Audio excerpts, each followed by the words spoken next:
Muy buenas tardes, el día de hoy voy a explicar en qué consiste nuestro programa del examen de segundo parcial para la materia de instrumentación mecatrónica.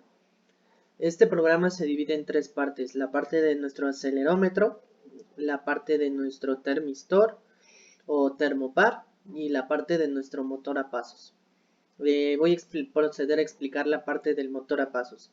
El motor a pasos tiene tres casos: el caso donde está girando en sentido antihorario, el caso donde está girando en sentido horario y el caso donde estaría detenido. Entonces, ¿cómo funciona nuestra programación? Nuestra lógica funciona de la siguiente manera. Aquí tendríamos un valor de entrada. Entonces tendríamos, por ejemplo, 1. Entra 1, se da la primera vuelta y pasa por este más 1. Entonces pasa y tendríamos ahora la salida un 2. Y luego tendríamos un 3 y así sucesivamente. Ahora, por ejemplo, ese es cuando está girando en sentido horario. Aquí giraría en sentido antihorario. Entonces, por ejemplo, pasaría, tendríamos ahora por ejemplo, hace rato tendríamos un 3, ahora tendríamos un 2, y luego pasaría otra vez, tendríamos un 1, luego pasaría otra vez, tendríamos un 0, menos 1, menos 2, menos 3 y así sucesivamente. Entonces, por ejemplo, llegásemos al caso donde nuestro motor está detenido, la variable que se conservaría sería la de menos 3 en donde estábamos anteriormente. Entonces tendríamos menos 3 y ahí se quedaría. Ahora voy a explicar la parte de el contador de vueltas y el contador del ángulo. Entonces, por ejemplo, teníamos menos 3, habíamos quedado. Entonces, menos 3 entre 200, el IQ sería 0 y el residuo sería menos 3 por menos 1 por 1.8 tendríamos un valor de... Permítanme, tendríamos un valor de 1.8 por menos 3, que en este caso es 5.4, y ese sería el ángulo que se desplegaría aquí. Ahora, por ejemplo, llegásemos a tener el caso donde este valor se encuentra en 199, ¿no? Entonces pasa 199, se suma 200, y aquí tendríamos 200 entre 200, tendríamos 1, lo que daría una vuelta y un residuo de 0. Entonces el ángulo estaría en 0.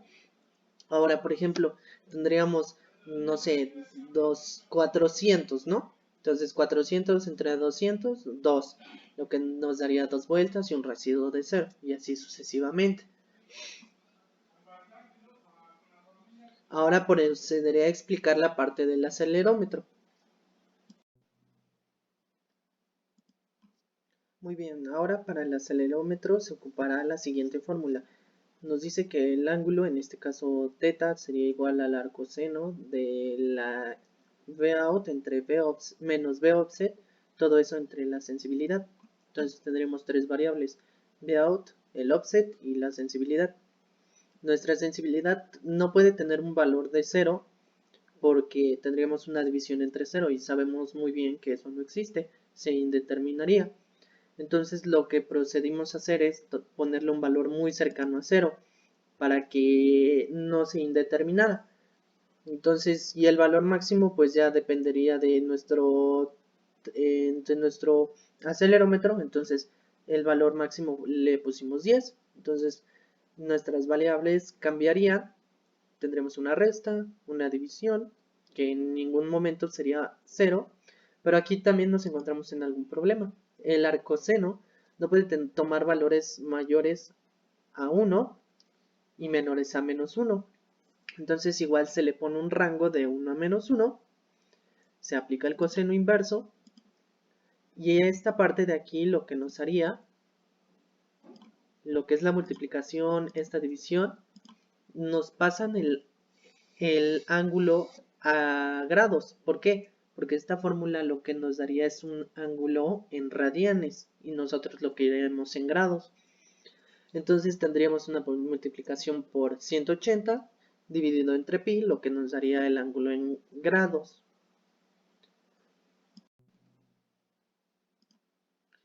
Muy bien, hace rato explicamos la parte del diagrama de bloques. Ahora voy a proceder a la parte del front panel. En el front panel tendríamos nosotros entonces los controles. Tendríamos Vout, el offset, la sensibilidad, y a la salida tendríamos el ángulo de nuestro inclinómetro. Lo que procedimos a hacer entonces fue crear un sub-VI al cual le asignamos las siguientes salidas. Por ejemplo, el primer bloque sería Vout, el segundo sería el offset, el último sería la sensibilidad, y a la salida tendríamos el ángulo, que en este caso es el inclinómetro, que estaría de este lado. Y tendría este iconito de nuestro acelerómetro.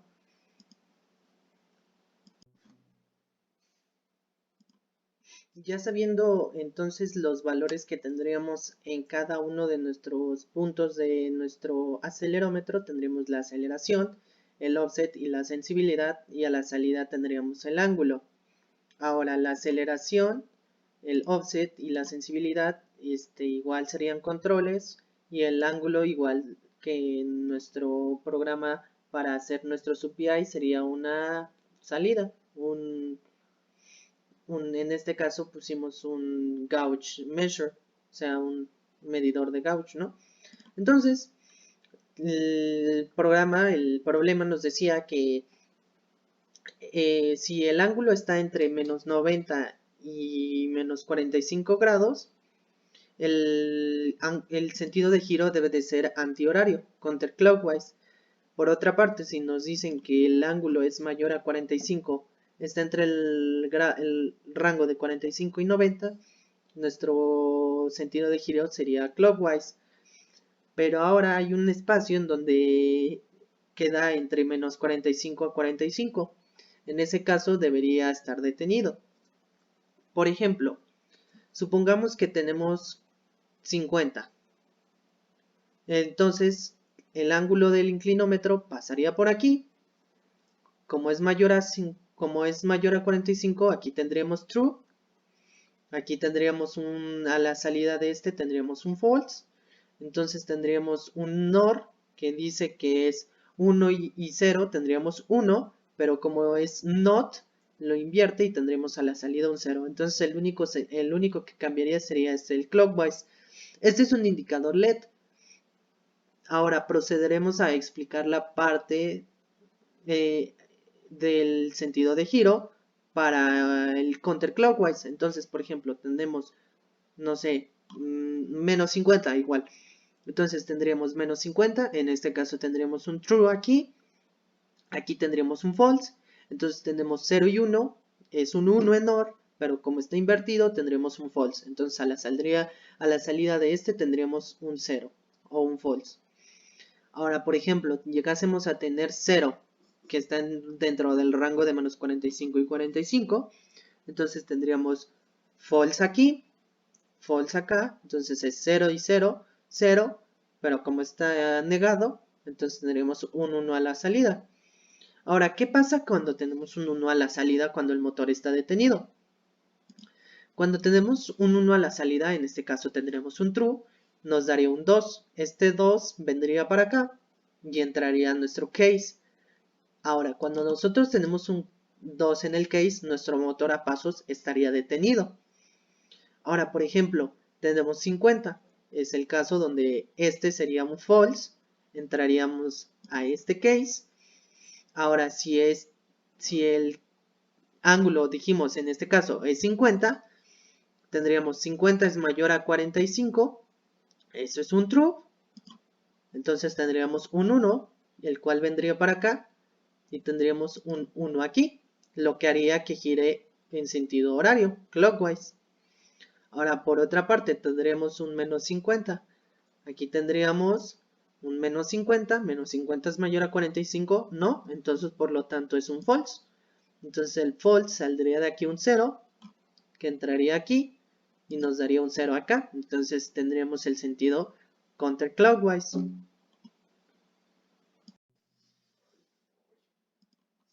Ahora procederemos a explicar la parte del termistor. como bien sabemos, el termistor lo que varía es la resistencia cuando este empieza a tener menos o más temperatura.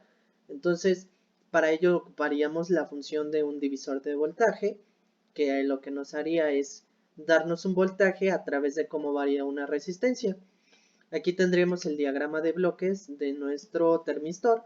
Ahora procederé a explicar la parte del cómo hicimos el sub-VI. Muy bien, ahora explicando la parte del termistor tendríamos tendríamos las variables T, la temperatura base del termistor, tendríamos beta, la resistencia fija, el voltaje de salida, la resistencia del termistor, el voltaje de alimentación y tendríamos también el voltaje variable dependiendo de la resistencia. Entonces tendríamos que la temperatura base del termistor, de acuerdo al datasheet que venía en el problemario, tendríamos 25 grados Celsius. Esto equivaldría a 298 grados Kelvin. Ahora tendríamos beta, en este caso pusimos 3000. La resistencia fija es la resistencia que se usa para el divisor de voltaje. Esta debe de ser muy cercana cuando el termistor está a temperatura ambiente para que este sea un punto medio y a partir de este las variaciones del termistor no afecten tanto el divisor de voltaje. Ahora tendríamos nuestro voltaje de salida, que es el que le llegaría a nuestra tarjeta de adquisición, y tendríamos la resistencia del termistor, como antes lo mencionamos, a temperatura ambiente. Ahora, toda esta depende de una fórmula, la cual, por ejemplo, aquí tendríamos la resistencia del termistor, que entraría a esta multiplicación y a esta resta. Ahora, nuestro voltaje debe de ser entre 5 y casi 0. ¿Por qué? Porque si nos seguimos hacia adelante, tendremos una división. Y como muy bien sabemos, si hay una división entre 0, nos daría 0 o indeterminado. Por ejemplo, tenemos 0 aquí. Entonces 0 por 56, 0. Entonces tendríamos un 0 aquí. Y el logaritmo natural de 0 no existe. Entonces ahí hay un problema. Ahora, por ejemplo, llegásemos a tener un 0 acá abajo, igual algo dividido entre 0, tendremos un problema, porque igual se indeterminaría.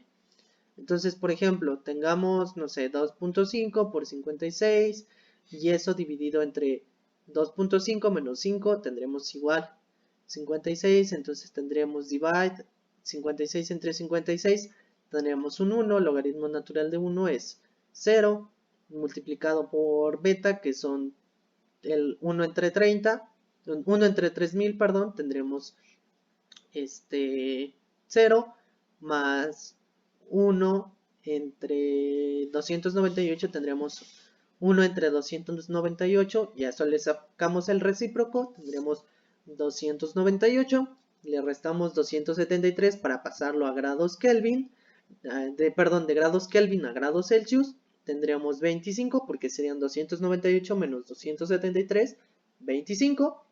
Y ahora este es el rango de trabajo de nuestro termistor, entonces está dentro del rango, por lo tanto sí se puede graficar, que tendríamos en este caso 25 grados a la salida. Ahora también voy a explicar la parte del front panel de nuestro termistor, de la fórmula que aplicamos anteriormente. Entonces tendríamos el voltaje que variaría y la temperatura de salida. Entonces, por ejemplo, el voltaje de salida lo pusimos del lado izquierdo y la temperatura que variaría del lado derecho. Y el icono que tendría en nuestro diagrama de bloques sería este. Entonces, de esta manera nosotros lo podríamos ver en nuestro diagrama de bloques de nuestro programa principal.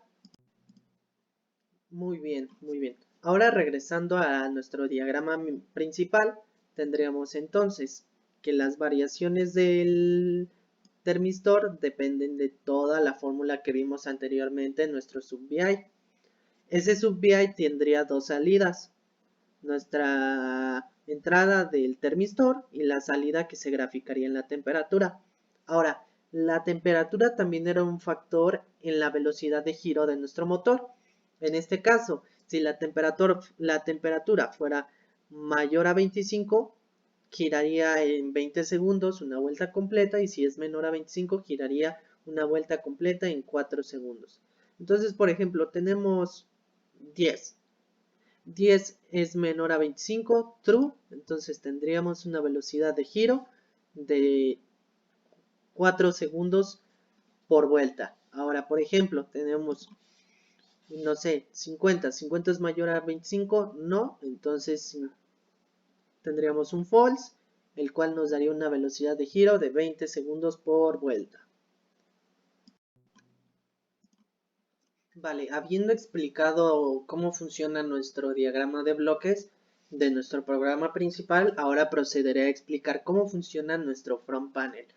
Entonces vamos a darle correr, y como vemos, aquí tenemos un ángulo de menos 50 a una temperatura de 18 grados centígrados. Entonces nuestro motor debe dar una vuelta en 4 segundos en sentido antihorario, como lo estamos viendo.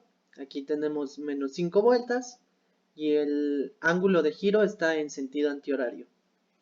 Ahora, por ejemplo, ¿qué sucede si yo varío aquí? Por ejemplo, ahí, 22 grados, el motor está detenido. ¿Por qué? Porque está dentro del límite que habíamos acordado anteriormente de menos 45 a 45. Pero a ver, entonces vamos a proceder a mover aquí. Por ejemplo, ahí, 90. El sentido de giro va en sentido horario, como lo estamos viendo, y la velocidad se mantiene, sigue siendo la misma, 4 segundos por vuelta. Pero, por ejemplo, vamos a modificarlo aquí. Vamos a reducir el voltaje que le está llegando.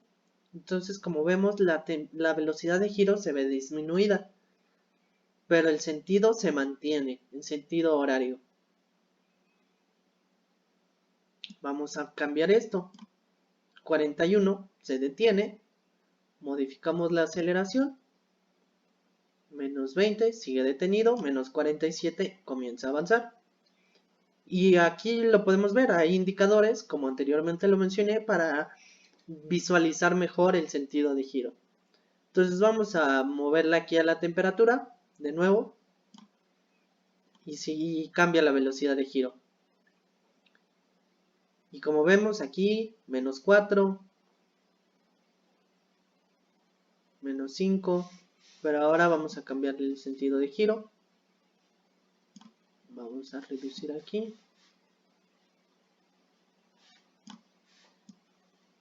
Por ejemplo, ahí estoy cambiando y no se mueve. Ahí ya se empezó a mover. Menos 4, menos 3.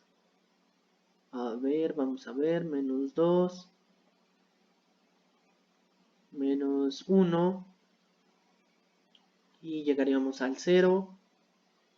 Y llegaríamos luego a 1 y así sucesivamente. Entonces comprobamos que nuestra programación funciona de acuerdo a los puntos previamente solicitados en el problemario del examen. Entonces, por ejemplo, le doy aquí stop y nuestro programa dejaría de funcionar. Bueno, entonces eso sería la explicación de nuestro programa del segundo examen parcial para la materia de laboratorio de instrumentación mecatrónica. Entonces, muchísimas gracias.